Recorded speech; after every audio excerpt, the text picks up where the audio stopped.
নমস্কার বন্ধুরা, রিয়া রূপনগরী থেকে আমি রিয়া চলে এসেছি আজ আরও একটা নতুন ভিডিওর সাথে। হাওড়া ময়দান মেট্রোতে এটা আমার প্রথম যাত্রা।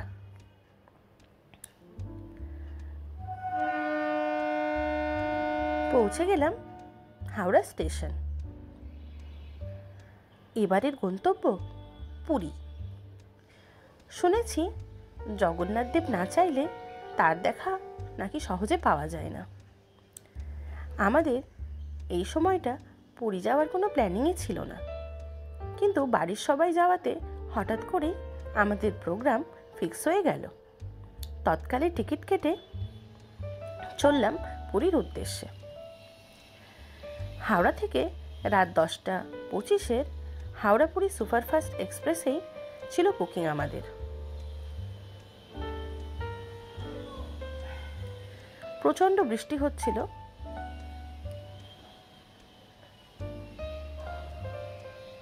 ট্রেন পৌঁছাতেই আমরা লাগেজপত্র নিয়ে চেপে বসলাম ট্রেনে।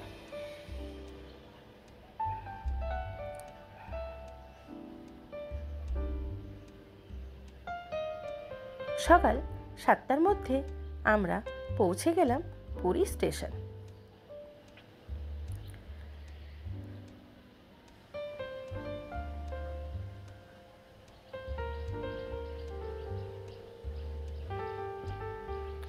স্টেশন থেকে বেরিয়ে দেখলাম এখানেও প্রচণ্ড বৃষ্টি হয়েছে, রাস্তাঘাটে পুরো জল ভর্তি।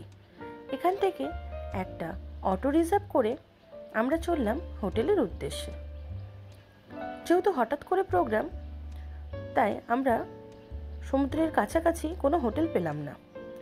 স্বর্গদ্বার থেকে একটু ভিতরের দিকে এই হোটেলটা, কাকাতুয়া মিষ্টান্ন ভাণ্ডারের একদম পাশে।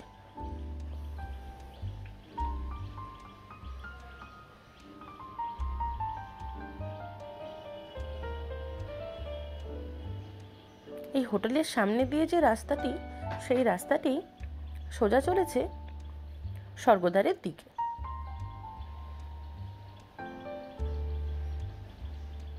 এই হচ্ছে হোটেলের রিসেপশন এরিয়া।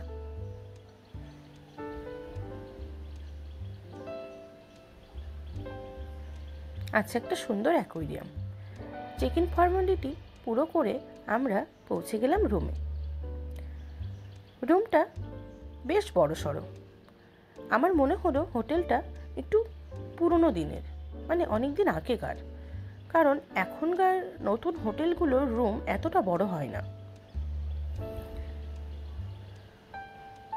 সমস্ত আধুনিক সুযোগ সুবিধা থাকলেও হোটেলে একটা পুরাতনের ছোঁয়া আছে।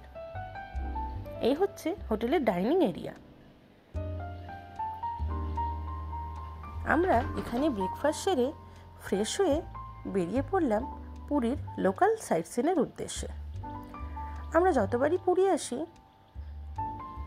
কোনারক, নন্দন, চিল্কা এই সমস্ত দেখতেই ব্যস্ত থাকি। তার মাঝে হারিয়ে যায় পুরীর লোকাল সাইট সিনটা। তাই এবার ঠিক করলাম, এবার আমরা পুরীর লোকাল সাইট সিনটাই প্রথম দিনে করব। সুন্দর কাশে ঘেরা এই রাস্তা, দেখুন বৃষ্টির জন্য জল জমে আছে এখানে সেখানে, তবুও বেশ ভালো লাগছিল।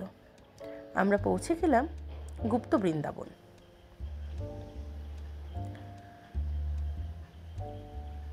এই জায়গাটা আমার ভীষণ ভালো লেগেছে।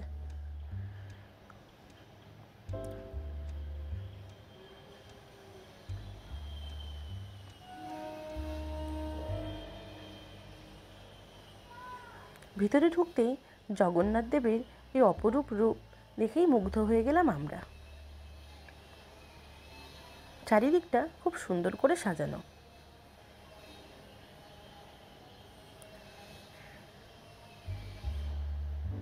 নানান দিকে স্ট্যাচুর মাধ্যমে বর্ণিত হয়েছে শ্রীকৃষ্ণের বিভিন্ন লীলা।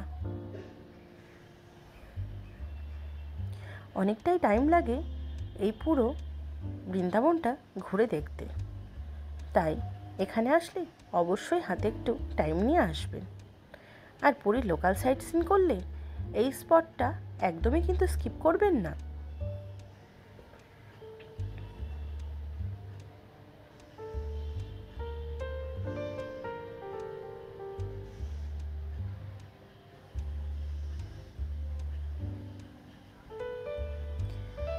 এখানে অনেকটা সময় কাটিয়ে আমরা চললাম আমাদের সেকেন্ড স্পট অঙ্কুরেশ্বর শিব মন্দিরের উদ্দেশ্যে।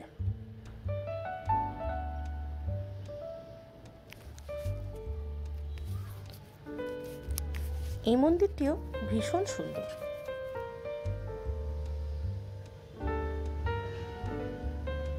মন্দিরের বিভিন্ন কোনায় কোনায় বর্ণিত রয়েছে বিভিন্ন উপকথা,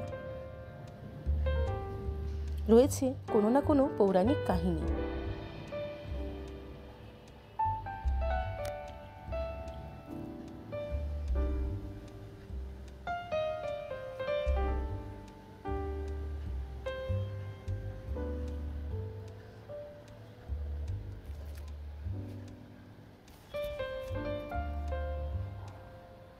মন্দিরের পরিবেশটাও খুব সুন্দর, শান্তশিষ্ট, নিরিবিলি।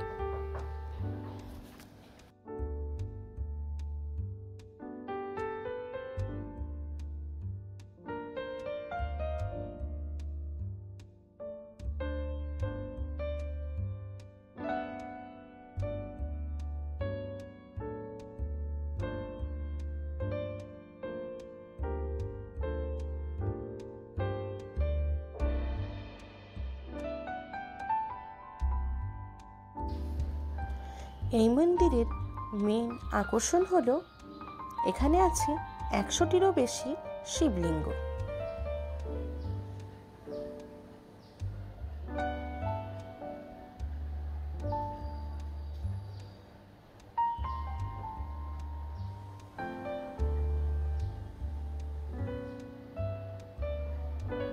প্রতিটি শিবলিঙ্গের পাশে লেখা আছে তার যাবতীয় তথ্য।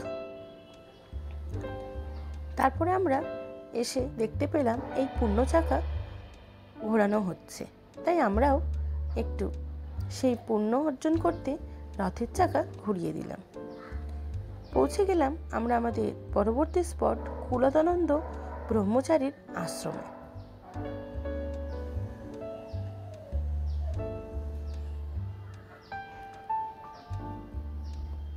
এই আশ্রমটি কোনো কারণে বন্ধ ছিল।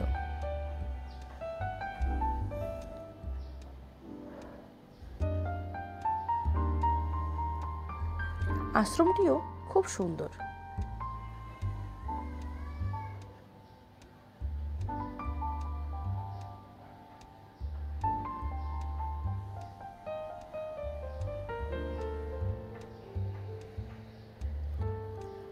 আশ্রমের একদম উল্টো দিকে রয়েছে শ্রী শ্রী জটিয়া বাবার সমাধি।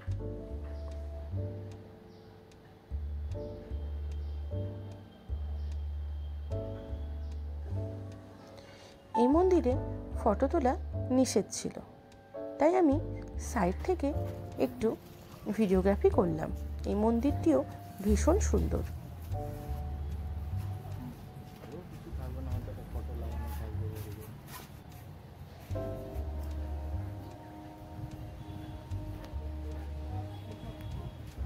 এখানে কিছুটা সময় কাটিয়ে আমরা চলে এলাম জগন্নাথ দেবের স্নানযাত্রার ঘাটে। এটি পুরীর খুব পুণ্য অর্জনের একটি ঘাট। অনেকেই এখানে পুণ্য স্নান করছিলেন।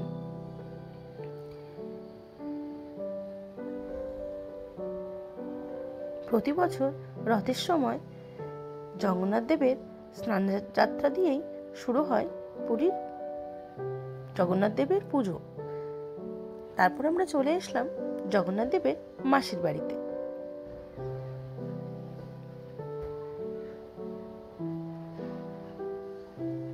আমরা যে গাড়িতে করে এই পুরো সাইট সিনটা করেছিলাম সেটি ছিল একটি মারুতি ভ্যান টাইপের গাড়ি। আমরা যেহেতু প্রায় 9-10 জন ছিলাম, তাই এই ধরনের গাড়ি আমাদের প্রয়োজন ছিল। আপনারাও বড় গ্রুপে থাকলে এই ধরনের গাড়ি রিজার্ভ করে নিতেই পারেন। আর পুরো লোকাল সাইট সিনটা করতে সময় লেগেছিল 3 থেকে 4 ঘন্টা মতো। তবে আমি বলবো আপনারা লোকাল সাইট সিন করলে অবশ্যই সকালের দিকে আসুন, মানে মোটামুটি 9টা-10টার দিকে বেরিয়ে পড়ুন, অথবা আবার বিকাল 3টে-3:30 দিকে বার হন, কারণ মাঝখানে কিছুটা সময় মন্দির বন্ধ থাকে।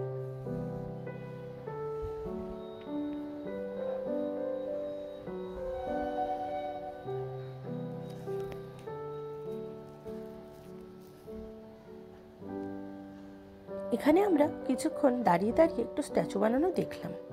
তারপরে পথ ধরলাম হোটেলে ফেরার।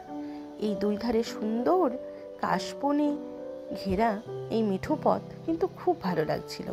জানান দিচ্ছিল মা কিন্তু আর প্রায় চলেই এসেছেন। তারপর আমরা পৌঁছালাম গোল্ডেন বিচে।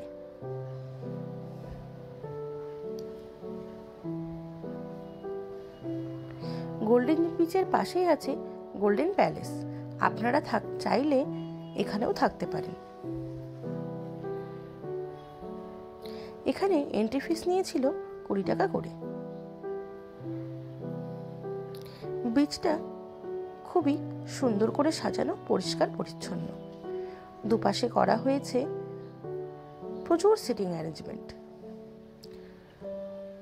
পড়ন্ত বিকালে এই বিচ কিন্তু খুবই সুন্দর লাগবে আপনাদের। তাই ভ্রমণ তালিকায় লাস্টে রাখবেন এই স্পটটিকে। এখানে বসে সানসেট দেখতে কিন্তু খুবই ভালো লাগবে।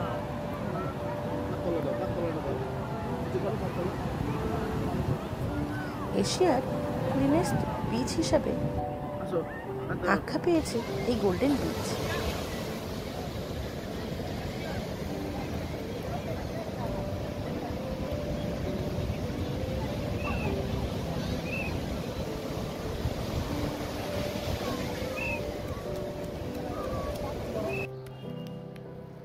গোল্ডেন বিচে অনেকটা সময় কাটিয়ে আমরা পৌঁছালাম পুরীর জগন্নাথ দেবের মন্দিরের সামনে। এখানে এসে গাড়ি আমাদের ড্রপ করে দিল।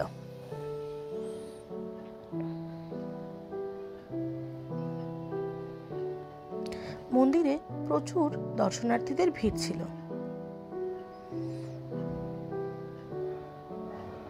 আমরা প্রায় 3.5 ঘন্টা লাইনে দাঁড়ানোর পর জগন্নাথ দেবের দর্শন পেয়েছিলাম। পুরীতে আজ আমাদের দ্বিতীয় দিন। সকাল হতেই আমরা চলে আসলাম সমুদ্র স্নানের উদ্দেশ্যে।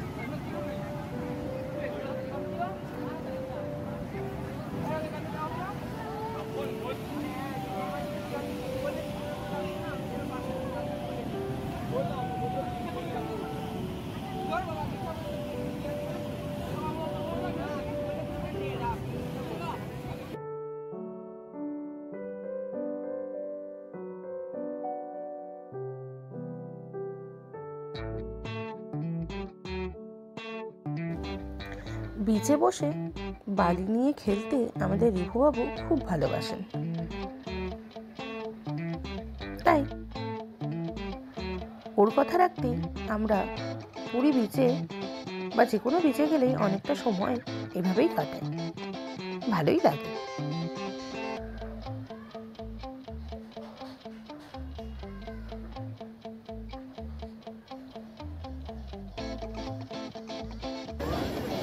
তারপর হোটেলে গিয়ে ফ্রেশ হয়ে একটু রেস্ট নিয়ে সন্ধ্যাবেলা আমরা আবার চলে আসলাম বিচে।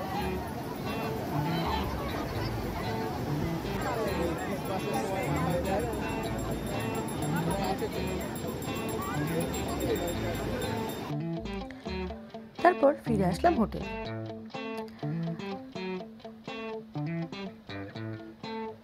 আজ আমাদের শতাব্দীতে ফেরার কথা।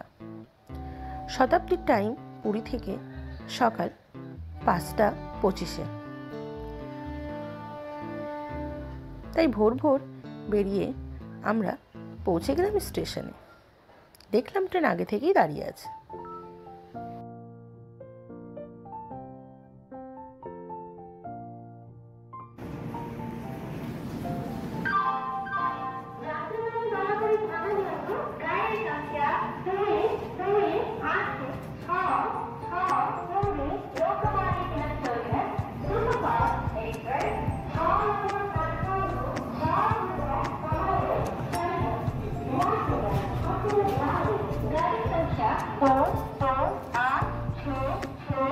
পুরীকে বিদায় জানিয়ে আমরা আবার চললাম আমাদের চেনা শহর কলকাতার উদ্দেশ্যে। মাত্র 2 দিনে পুরীর এই শর্ট ট্রিপ খুব একটা মন্দ হলো না।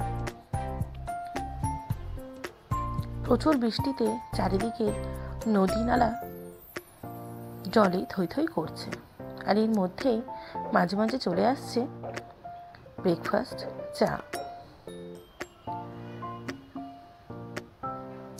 ছোট ছোট উঁচু নিচু পাহাড় দেখা যাচ্ছে দূরে, দুরন্ত গতিতে ছুটে চলেছে ট্রেন। পুরী আমি যতবার গেছি রাত্রের ট্রেনেই গেছি, তাই দিনের বেলা এরকম মনোরম দৃশ্য দেখতে দেখতে ফিরতেও কিন্তু মন্দ লাগছিল না। পৌঁছে গেল আমাদের লাঞ্চ।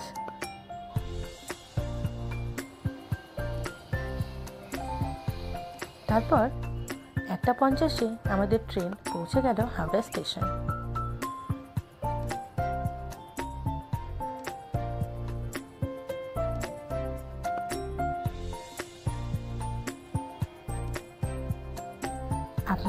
আপনাদেরও যদি হঠাৎ করে এরকম ভগবান জগন্নাথ দেবের দর্শনের সুযোগ হয়ে যায়, মিস করবেন না কিন্তু। আর সাজিয়ে নেবেন নিজেদের ট্যুর প্ল্যানটা নিজেদের মতো করে। অবশ্যই ঘুরে দেখবেন পুরীর লোকাল সাইট সিন, ভীষণ ভালো লাগবে।